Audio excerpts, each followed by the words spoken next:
What's up, y'all? It's Zach with Living Corporate. And man, I know this is just a really unique time, extraordinary times, strange, different times. And, typically, that we post evergreen content, right? Like we're typically talking about navigating the workplace. But if you looked around, you would know that the workplace has been irreparably changed, right? And every day, like we're dealing with something new and shifting because of this pandemic. And we would be remiss if we did not continue to try to talk about it more directly. And so with that being said, I'm really excited because we actually have Dr. Williams back on the show. Dr. Williams, how you doing? I'm doing well, Zach. Thanks for having me back on the show again. Always a pleasure. Oh, well, first of all, the pleasure is ours and the honor is ours. Really thankful and excited that you're here. A lot has changed, right? Since the last time that you were on the platform, since you were on Living Corporate. First of all, I just want to check in with you. How are you doing?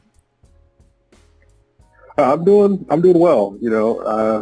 It's a busy time. It's exciting time for healthcare and for society. I'm sure people are very well aware of the challenges within the healthcare community right now, dealing with coronavirus, particularly in some hot spots currently like New York City and Washington State, Louisiana. But where I'm at in Chicago, we are certainly seeing influx of patients, but we are within our capacity still. And more importantly, the morale is still high amongst those of us on the front line. So that actually inspires me every day to know that, even though it is austere conditions, we are still in this together and morale is still high. It's scary because I remember when coronavirus, when the news first came out, right? It was almost presented like, hey, this is going to be something that really primarily just seriously impacts senior citizens in this country and frankly older senior citizens, right? And then as data continued to come in, we start seeing first of all, that more folks were falling victim to this disease than was initially reported, and that the victims of this disease continue to get younger and younger, and that Black and brown folks are more at risk to not only catch but die from this disease. And so, you and I have had conversations before. Last time you were on this podcast, and then also, of course, offline, we talk about healthcare inequity, and I'm curious to get your perspective on that, on the reality of Black and brown folks, young Black and brown folks, continuing to be susceptible to this disease. Yeah, Zach, what you just said, I'm listening to you talk, and it seemed like a lifetime ago when all that was happening, when they said, yeah, and I used they in air quotes, there's going to be elderly people and sick people that were dying from this disease. There's been so much that has happened in just the past few months that I've forgotten that that's where we began. Yeah. When coronavirus, we talked about it hitting U.S. shores. So, I'm going back through my, rewinding the tape in my head about this evolution. And I remember that even someone like me who works in healthcare and has training and, a specialized skill set, reviewing information that was coming out of Italy and Spain and China to get prepared for it coming to the U.S. And I remember that narrative that it was elderly people, that was people that had pre-existing conditions. And in the U.S., what we're finding out just within the last couple of weeks really is the profound impact it is having on Black communities across the country. And intuitively, I knew that Black Americans would suffer from this disease. What I found distressing was when the numbers started coming out of certain locations. Louisiana reported 70% of the deaths from coronavirus were Black American. In my city of Chicago, despite representing 30% of the population, 70% of the deaths were Black Americans. Where else? I mean, I think Milwaukee had a 70% death rate as well. That's Michigan. Right. Mm-hmm. So all these places were showing, like, despite the general population, Black Americans were overrepresented in the deaths from coronavirus. But up until that point, if you didn't know that, or were looking at that, you would have thought that the face of the disease was not Black. The people who were getting infected and dying were not Black. The people in healthcare who were on the front lines that were caring for these patients were not Black. Right. But I knew better. I'm sure you probably had something that better. I'm like, look, Black people are getting infected also. Black folks are dying. In fact, they're dying at a rate that exceeds the general population. And there are Black healthcare workers in this fight as well. And that did not become a part of the wider narrative until about a few weeks ago. Now the question is, so why is that? And for me, the answer is obvious, right? That we've had this systemic inequity that is long-standing, and it is so strongly rooted into our society that, of course, when there is a crisis that happens, individuals that are already living on the margins are going to suffer greatly. And in this country, Black Americans overrepresented in that group that are living on the margins in so many different ways. Healthcare, education, income inequality, and the list goes on and on. But they're all intersecting right now with the coronavirus because it has impacted so many sectors of society. So now, with this crisis, we have so many sick Black Americans and so many that are dying. We can't not look at ourselves in the mirror as a country and say, what are we going to do next? Not say, why is this happening? Because we know why, right? We've known this for a long time. Right. What are we going to do with this opportunity to close the gaps in our society that are allowing so many Black Americans to suffer right now during this pandemic? And that's what really keeps me awake at night is, okay, post-pandemic, what can I do to help close those gaps to ensure this doesn't happen again? I recognize I'm a doctor, I'm treating patients, but I'm looking beyond that. I'm like, okay, I got to take my experience and expertise to do something that impacts larger populations in a positive way. Really stop having to have this discussion every time that there is a national or even regional crisis that impacts large populations of Americans. It's heartbreaking too, because like you were just talking about those death rates being that high, and I'm reminded of your op-ed, and just the fact that, like you said, there's a 70% death rate in Chicago, as well as in New Orleans and Milwaukee as well. Like there's in these areas, like we're just overrepresented when it comes to those who have fallen victim to this virus. And I'm curious to know, what thoughts do you have or points of advice today do you have for Black and brown folks, especially Black? I mean, this impacts Black and brown folks at work too, right? Like in fact, the Black and brown folks who are susceptible to this disease are the folks who are considered essential workers who don't have the privilege to stay at home. But I can also say that I have colleagues and friends who have caught coronavirus, and none of them, have passed away. So thank God for that. But who have gotten these symptoms and they're on the mend. But I would imagine a lot of these companies, even for some of the companies that for folks that allowing some of their employees to work at home, I would imagine that those statistics aren't exclusive to the folks who are having to go outside, right? I would imagine that when all this is said and done and companies look at their employees who caught coronavirus, that they're going to see that that trend continues even within their respective companies. I'm curious to know, what advice do you have for Black and brown employees to continue to make sure they stay safe?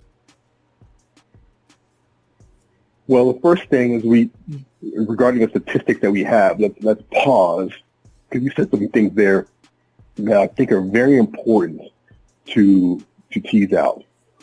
You mentioned, some of the statistics you mentioned were regards to cities, and some were about states. So what we do not have is comprehensive national demographic data about what is happening with coronavirus. Is Chicago representative of the state of Illinois? We do not know. You mentioned Louisiana, but we actually have the entire state of Louisiana. They reported their statewide number. Is New York City representative of New York State? We do not know. So we can make some assumptions, but really, as scientists, we want to be driven by the science, want to be driven by the numbers that we can point to and say, yes, this is what's happening. So we do not have that data.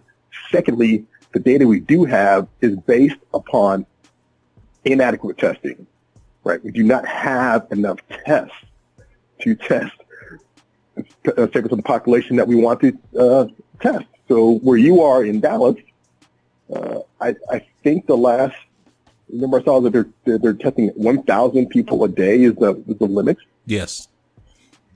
Right. So, I mean, we're in a country of 365 million people. So we're just, barely scratching the surface of who we can test. So we do not really know who out there is infected with coronavirus. Yeah. We do not have comprehensive data about who has died from coronavirus.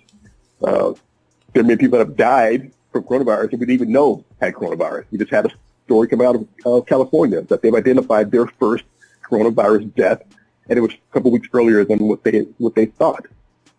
So those numbers that we keep talking about, we have to get better, comprehensive national data so we have an understanding of what is actually happening now. So you're talking about things we can do. There are short-term goals, and then there are long-term goals. So in the short term, it is what can we do to protect public health in the midst of this crisis and save as many lives as possible from a public health standpoint, which will in turn have an economic impact. But what can we do about that? And that starts with having information. We as healthcare workers and public health experts can use to deploy our resources in the most efficient manner to ensure that we can provide the greatest number of good to the greatest number of patients, to ensure that we can minimize the death toll from this disease. That's short term. Like, we're in it right now, get all the information we can to deploy resources to win the current battle. In the long term, it's taking that same information, taking our results and the things we did, and learn from our experience and move forward and say, okay, what are we going to do now with what we've learned to close these gaps in society, to address these inequities that fueled this impact on communities of color, Black Americans, Brown Americans. I want to, talk about Native Americans as well. There is some data trickling out right now about the impact on Native Americans. And, I don't pretend to be the expert on all marginalized communities. Sure. As far as the individual suffering. I don't compare and contrast, but the reality is that we are all united by this virus. It is shown that it has zero respect for your race, your ethnicity, your social status. We've had heads of state that have been infected. Yeah. We've had homeless people that are infected. It doesn't care what county you live in, what state. I mean, it is impacting everyone in some way, directly or indirectly. We are all more alike than we are different in many ways. We can come together to ensure that even our most vulnerable people can weather a crisis like this. There's no reason why we cannot do that. I feel we have the resources of the country, but also it's a moral imperative for us to manifest all these ideals that are professed in the U.S. Constitution about life and liberty. So look at this crisis and say, yes, this is a horrible time. we've got here due to policies that were intentional about marginalizing and separating communities of color. Let's rework our society to be inclusive of everyone, because it impacts everyone in some form, as I said, directly or indirectly. Dr. Williams, it's always a pleasure to have you on. Before I let you go, I just want to thank you. That was it? That was fast. I'm just getting worked up. No, listen. I know that you're running, and I want to respect your time. I want to respect all the effort and hard work that you're doing, and you and all of the healthcare workers are doing day in and day out to make sure that we stay safe. Every day. I'm reading in the news. We're all seeing in the news about healthcare workers, physicians, nurses, talking about losing their patients, or just the 12-hour shifts that they've been running, and just being completely exhausted. And so I don't take it lightly that you took the time to be on Living Corporate. I personally, I pray for you that you continue to stay safe. And I just want to thank you again. Thank you so much. Zach, it's a pleasure being on, and I'll always happy to come back anytime you want me. And I appreciate the prayers and the well wishes. Yes, we are tired, but rest assured that at least where I am at, the morale is still high. People are working together. We're all committed to serving humanity for the best during this crisis, and we appreciate the accolades. Awesome. Well, look, we're going to catch you soon. Let's make sure that I definitely want to have you back. Let's see if maybe we do a post check, a little bit later as we continue. But you're our resident. You're our resident in a lot of things. But we need you. Hey, Mike, can I tell you folks Yeah. I can tell you folks where to reach me if they want. They can. I'm most active on Twitter at BHWilliamsND, but you can also go to my website, BrianWilliamsND.com, and that has email and all my social media tags. Yeah, I'm happy to interact with anybody. That's awesome. So what we're going to make sure to do is fun. Yeah, no, absolutely. So we're going to make sure we're going to put your latest op-ed in the Chicago Tribune talking about systemic health inequity in Chicago. We're going to make sure to put your email and your social media handle and all the information in the show notes. We'll catch you next time. All right, Zach. Stay safe. This is far from over. Yes, sir. Best to you and your family. Thank you. Same to you. Bye-bye. Bye.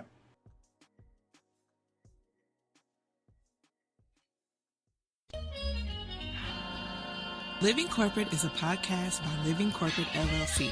Our logo was designed by David Dawkins. Our theme music was produced by Ken Brown. Additional music production by Antoine Franklin for Musical Elevation. Post-production is handled by Jeremy Jackson. Got a topic suggestion? Email us at livingcorporatepodcast@gmail.com. You can find us online on Twitter, Facebook, Instagram, and living-corporate.com. Thanks for listening. Stay tuned.